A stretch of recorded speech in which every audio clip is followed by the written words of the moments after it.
What's up, guys? I'm Laura from Reading in Bed, and for a bit of a change of scenery this week, I'm doing my Friday reads not from a abandoned and nondescript parking lot, but from the biggest parking lot in the world. Now, unfortunately, I can't say that anymore about the mall this parking lot is attached to, and haven't been able to for quite a number of years, but the parking lot, we've got it covered. Biggest parking lot in the world right here. You can probably guess where I am. And yeah, I'm here on an American holiday, so I don't know, I'm a glutton for punishment. Anyways, I haven't actually gone in yet. But let's talk about books real quick before I do. So I think last week when I did a Friday reads, I had just started Refuse, CanLit and Runes. That was maybe book number 6 or so of my 20 books of summer. So I've since finished that, finished one other, and started on, yeah, I think I'm on number 8. So anyways, we'll go through these couple of books. So Refuse, CanLit and Runes ended up being pretty good, like for what it was. I think it did what it set out to do, which was to really kind of document the whole like CanLit scandal that was happening 2016, 2017. I mean, it's still all ongoing. Like there's still issues with CanLit that exist.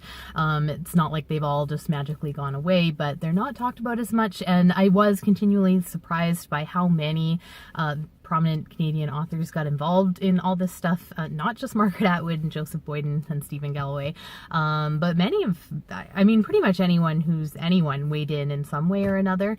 Although a few have been notably silent. So anyways, now that I'm ready to review this thing, I'm trying to figure out how I'm going to come at it. And there's two things I'm thinking of. One is sort of a death of the reader approach, because I find this in a lot of literary and cultural criticism that, you know, it'll be very concerned with how is this affecting writers? How is this affecting academics? How is this affecting the, you know, like industry, book selling, etc. But the reader doesn't really come into it, which is kind of concerning for me anyways, as someone who, you know, my involvement in literature is really as a reader. Obviously I do review, but like not for any big outlets, so no one cares. So yeah, I was really reading through these essays on CanLit, trying to see who was going to mention readers, audiences, any of that, and very, very few, like just glancingly few mentions of any of that. So that's one thing I'm probably going to look at. And then the other thing I'm going to look at is I'm going to do some like deep digging on Twitter, I think, and unearth some of the unsung social media moments of this whole scandal, if I can. They did actually mention quite a lot in this collection, referred to like some of Madeleine Tien's early involvement in the UBC accountable scandal, and there were some tweets about that. But there's a few I have in mind that I'm gonna see if I can use my Twitter searching skills to bring some of that to light. So watch for that. So I finished that, and then I started and finished The Fishermen. Oh, I don't have it in front of me, so I will probably mess up the author's name, so I'll just put that over here. But that is from a Nigerian writer. He lives in the States now.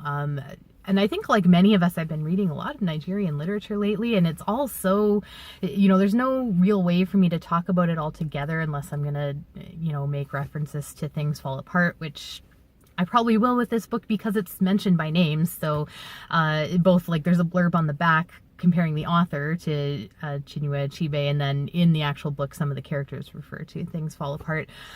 As for the book itself, I liked it. It was a little slow to start, and I guess, like, to me it's a very sort of archetypal book in that it's, you know, this story about brothers and a family falling apart. It's definitely about colonialism and just sort of the many cultures that are kind of coming together in modern day Nigeria.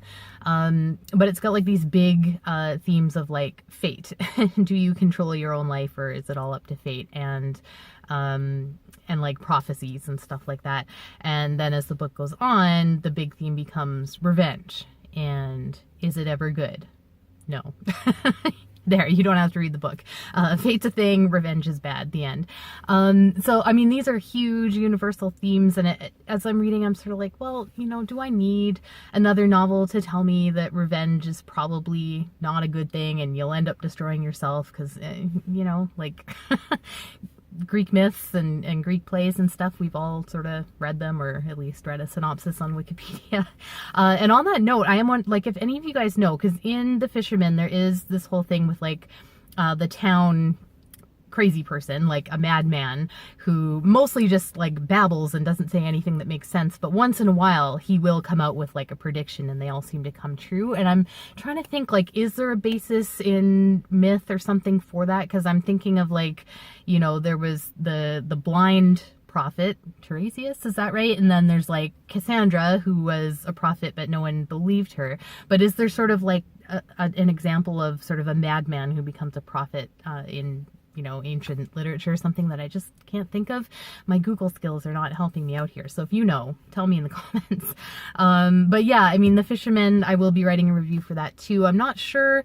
It's one of those books that I liked, but I didn't love, didn't hate. Yeah, I'm not sure how I'm going to approach that one yet. And then lastly, so this is the book I've started this week. This is Norma by Sofi Oksanen. So this is translated, I think, from Finnish, I want to say, and it's a book about a girl with magical hair. So a lot of this is going to come down to how it's executed, and I've only read the first chapter, so I can't even really say much about it yet. So I'll be reading that this week. I'm sure I'll finish it. It's pretty short, and I'm a little scared because the next book on my schedule, because I am reading my 20 books mostly in order, is The Road by Cormac, McCarthy, and like, I'm a little nervous. It's such a like manly man book, and the little I know about it suggests to me that there's going to be some like child in peril kind of stuff, which I don't avoid, but you know, I have to psych myself up for. So if you've read The Road and you want to give me some words of encouragement, because I'll probably end up starting it sometime this week, then do let me know. Okay, so I'm going into West Edmonton Mall on an American holiday. I'm sure it's just full of Midwesterners who've been driving all night to get here, so pray for me, and thanks for watching.